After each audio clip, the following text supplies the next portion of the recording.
Welcome to the Sales Influence Podcast, where we talk about finding the why in how people buy. I'm your host, Victor Antonio. Thank you for joining me today. Today, we're going to talk about something a little different. Not so much sales, but more sales motivation. In other words, how can you stay positive? And the way to think about this is to ask ourselves, well, how do we get into a funk? You know, have you ever been in a funk? Do you know what I mean by a blue funk? You just, things are not going right. You didn't close that deal. The one deal you were working on didn't close. They pushed it off to next quarter. They went with a competitor. You gave them the best pricing. You negotiated. You even went upstairs to get permission to do special deals, and they still didn't want to buy from him. You didn't close the deal, and just things aren't going your way. Now, at this moment, your brain can jump into pity party mode. You start feeling sorry for yourself, but guess what? That's what selling is about. Selling is about the highs and the lows, and hopefully we'll have more highs and lows.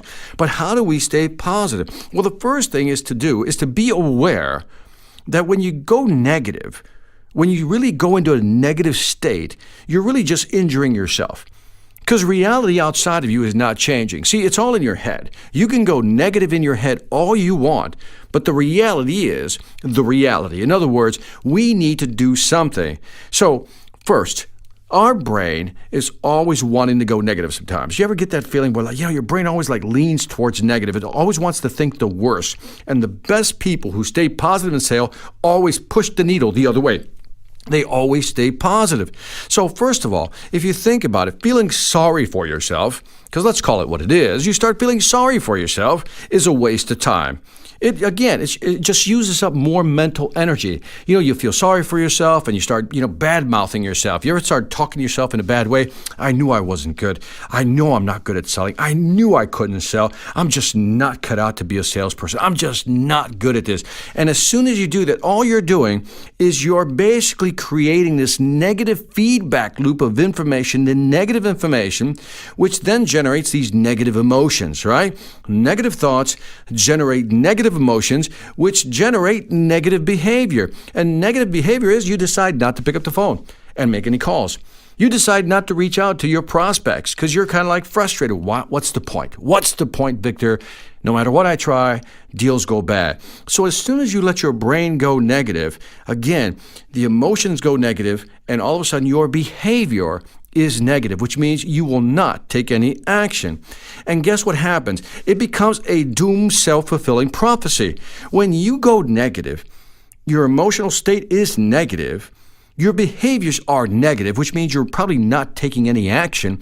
Well, then you fulfill the prophecy. In other words, nothing good will happen from that. Our job in sales, mentally, is to stay in the game. Which is to say, it is mentally to break out of these negative feedback loops. Look, again, we've all been there. If you've been in sales long enough or you've been in business long enough, you know how it works. You try so hard to get something done. You try to get that deal done. You try to close that deal. You try to get that new client. You try to close that new client, and it just doesn't work. And you're banging away. 10 calls in one day, 20 calls in a day, 30, nothing. No. That's all you keep hearing.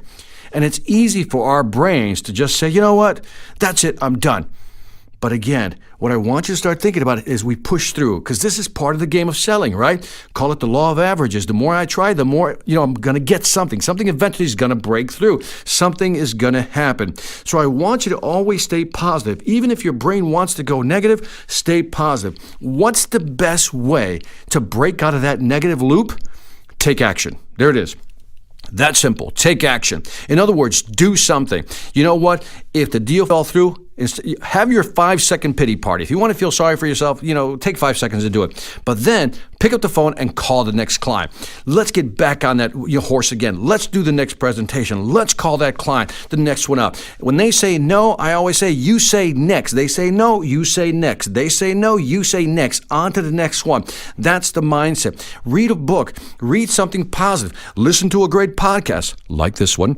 And again, just take action. Do something. I don't care if you go for a walk. I don't care if you go running. You need to go rock climbing. Do something. Keep motion going. In other words, keep yourself in motion. But again, eventually you have to pick up the phone. You got to make the calls. You got to send out those emails. You got to connect with people on social media. Take action. The best way to break out of any funk is to simply take action. So anyway, I hope you're motivated.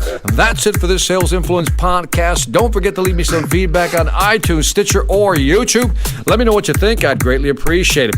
Also, check out my online sales training platform. You know the deal, the Sales Mastery Academy.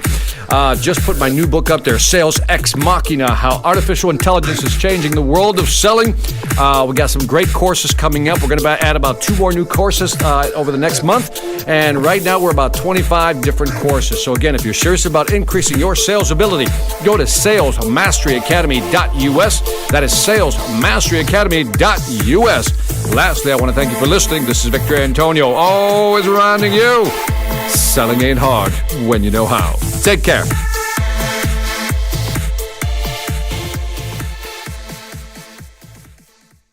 Hi, I'm Victor Antonio. I'm an author, sales trainer, and keynote speaker. I'm often asked, what makes a great speaker?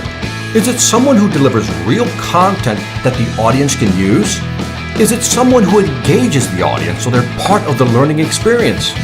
Or is it someone who can motivate an audience to push them beyond their comfort zone and discover new abilities?